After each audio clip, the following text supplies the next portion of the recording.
Hello, good afternoon. Welcome to another workflow devotion with Darrell and Arlene.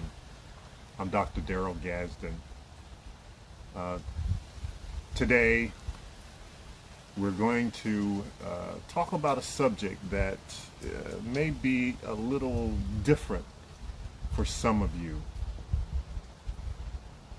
But if you would just give me a moment, I will tie all of what God has given me to give to you together. Currently, I'm in the process of rebuilding this generator. Actually, not the entire generator, but rebuilding the carburetor system within this generator. It's been running sort of bad and all, so now I've removed the carburetor and I'm in the process of rebuilding this carburetor. The issue with this carburetor is that it is filled up with trash. A lot of things have occurred within this carburetor itself that's caused it not to run properly. So some of the things that I've done for this particular carburetor is this particular generator is I took it apart, the carburetor, and I cleaned it out a few times. I blew it out, and everything that I did worked just for a short period of time. After a while, it clogged back up again and started back running bad. Again, just give me a minute and I'll tie all this up together. And thank you for being here. Thank you, Pastor Bass. I see you.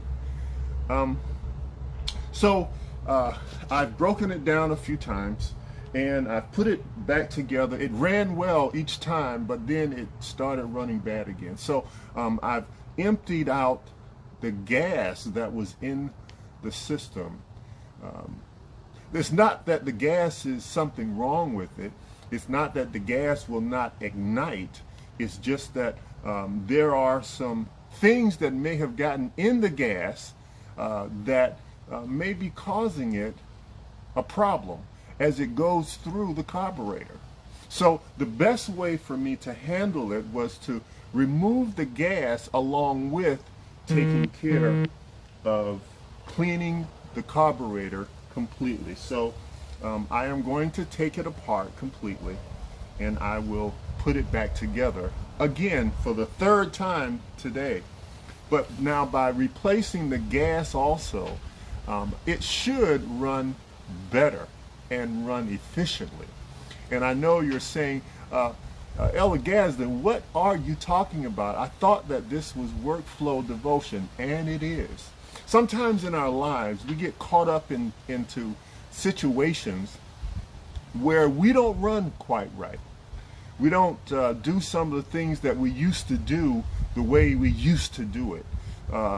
We tend to go off track, and our fuel that used to fuel us and keep us going sort of gets clogged up. It gets mixed up. It gets diluted down. Whereas with this gas got diluted with water, we get diluted with the cares of the world. So sometimes you have to sort of sit back and allow God to drain you out so that He can put in a fresh new perspective. Now His word doesn't change. God doesn't change.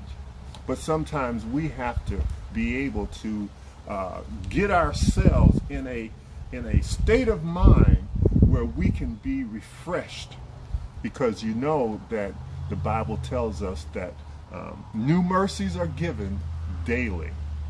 Today we're going to talk about a subject that I'll have to tie in. The subject today sort of comes from a play that was written by Shakespeare. The play was written by Shakespeare. It's called Hamlet. And there's one particular part of Hamlet that I'd like to talk about. Hamlet says in one portion of this play, he says, to be or not to be, that is the question.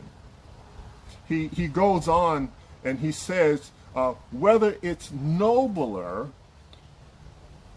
in the mind to suffer the slings and arrows of outrageous fortune, or to take arms against a sea of troubles, and by opposing in them to die to sleep no more, and by a sleep to say we end. This tragedy that has been written by Shakespeare talks about a man that has been murdered by his brother, and he comes back to he comes back as a ghost to his son to tell his son that his brother has murdered him. And now his mother literally turns around and marries his father's brother. A tragedy. It was only a story. It was written for entertainment. Well, in life sometimes, the same things that are written for our entertainment are there for us to have a small lesson from. In the book of Matthew, around the 5th chapter, Jesus has done a series of things for the people of God, and now he finds himself out in a mountain area. While he's out there in this mountain area, he looks around at the multitude of people that are there to see him. And he sits down, the Bible says, and he gets ready to teach them. He's getting ready to teach them about some of the tragedies of life and how to deal with those things that come your way. And when he sits down to teach them, the Bible says that his disciples come and sit around him before going into teaching them some of the pitfalls, the ups, the downs that can occur within life.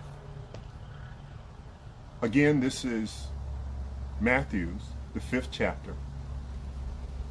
And it goes from the 2nd to about the 12th verse.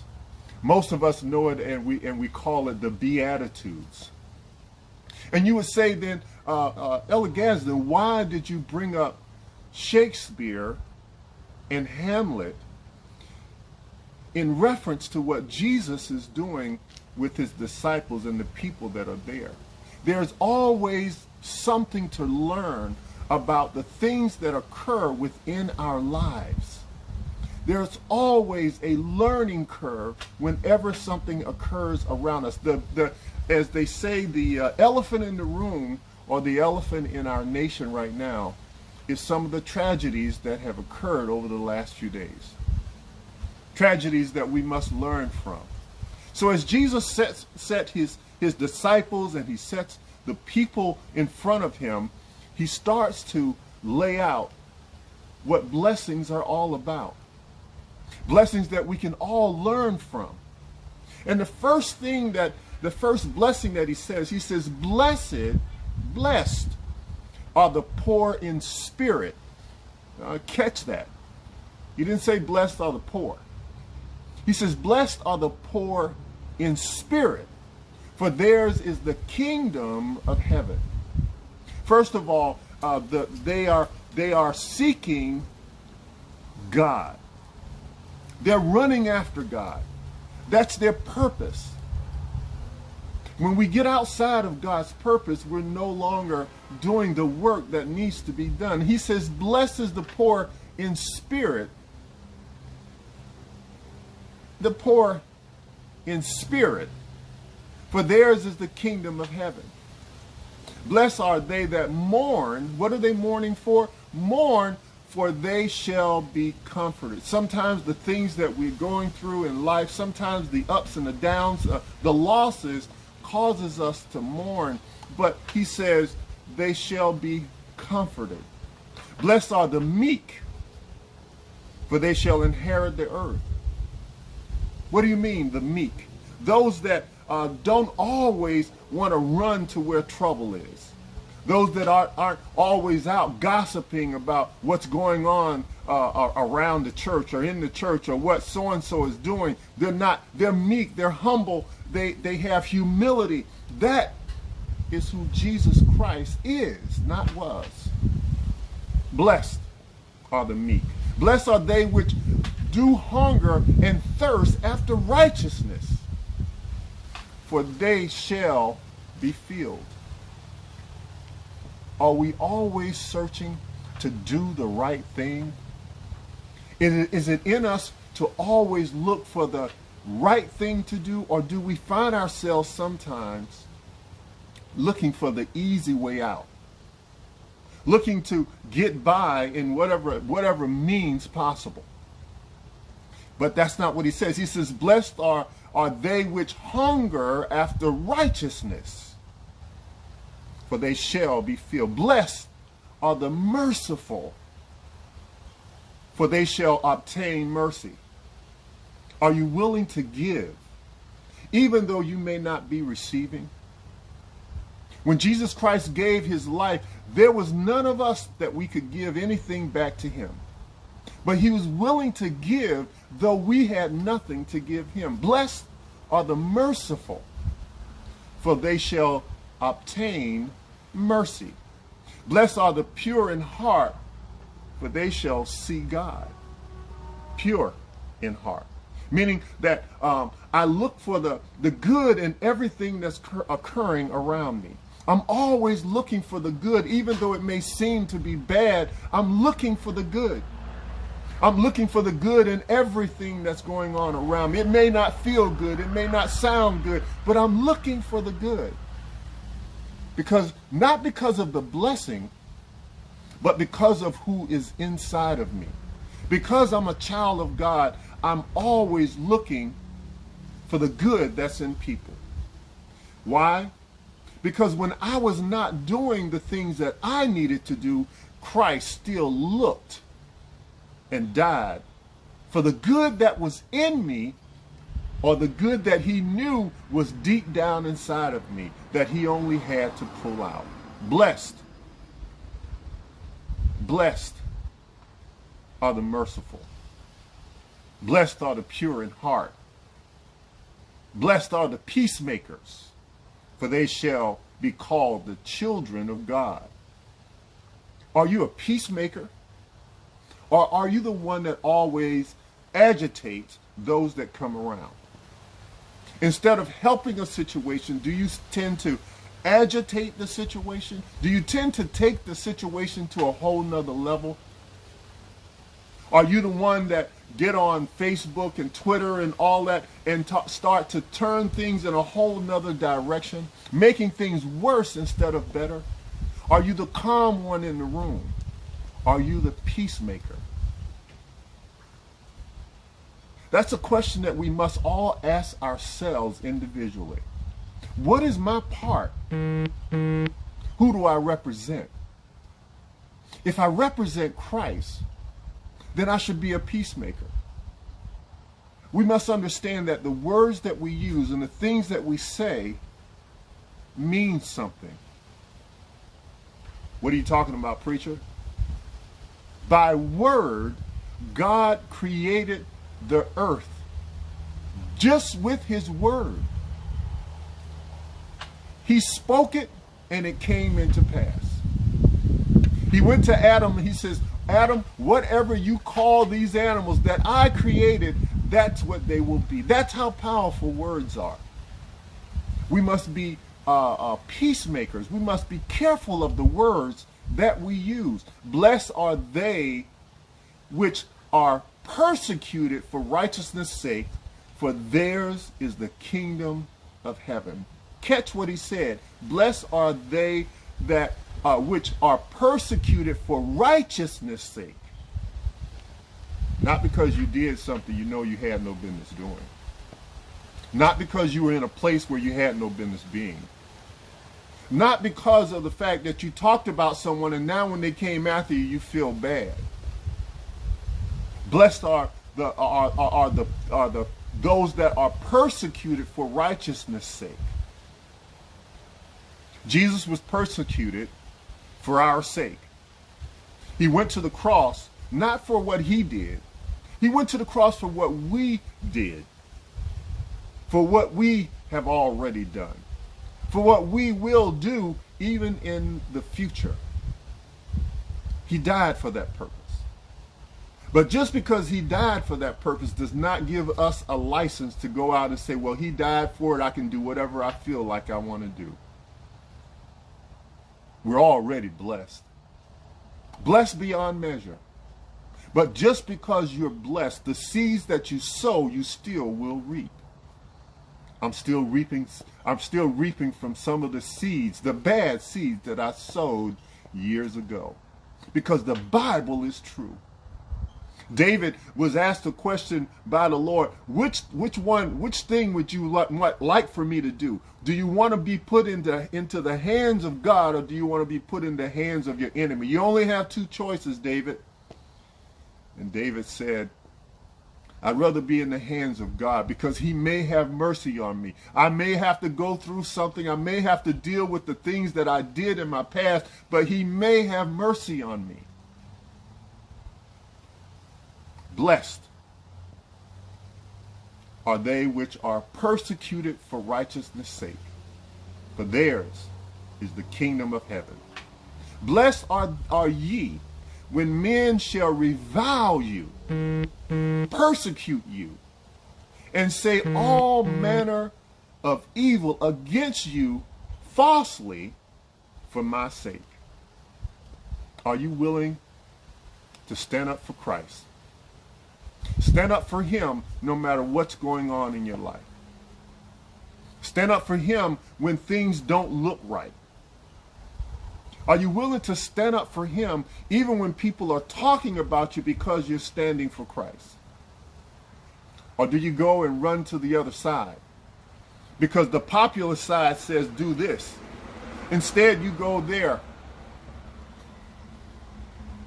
In that story, in this tragedy that was written by Shakespeare called Hamlet, that part that says to be or not to be, that is the question. So the question today is, what will you be? To be or not to be? Will you be a part of the establishment that tends to cause issues and problems at all times? Or will you show forth who you really are, which is sons and daughters of Jesus Christ? Because he died that we may live and that we may stand up and show the world how a son and daughter of Christ, being part of that called out body, should be. Well, this has been another Workflow devotion with Darrell and Arlene. Again, I'm Dr. Darrell Gadsden. I give God the praise for everything he has done in our lives. I ask that God will bless this country that we live in, that changes will come in positive manners. No matter what has occurred from last year to this year, things are changing and God is still in control. Never forget that God, Jesus Christ, is still coming back again for those that belong to him. And if you and I are part of that called out body, then we should look like him, talk like him, and act like him. What do you mean look like him? That means that when people see you, they should see Christ through you without you even opening up your mouth. See, because my face is not all frowned up. My first instinct is not to cuss somebody out, no matter what they did to me. I don't jump on the defense in every situation that comes off in my life. Look like him. Talk like him. He said that I didn't come to condemn the world. I came to save it. Walk like him. He carried a cross. And he said, if you're going to be my disciples, you must be willing to carry your cross. Your cross may not be like my cross, but it's still a cross to carry. And if each and every one of us will carry our cross with pride, carry that cross and tell someone else about the goodness and the mercy of Jesus Christ, there's no telling what changes can come in our lives. God bless you. May heaven continue to smile on you. Enjoy your weekend. Find a good Bible-based church, whether it's online or in the sanctuary itself. Give God praise and show someone else who God is. Not by your words and carrying a Bible, which is nothing wrong with that, but by the way you live. To be or not to be? That is the question. God bless you. Bye.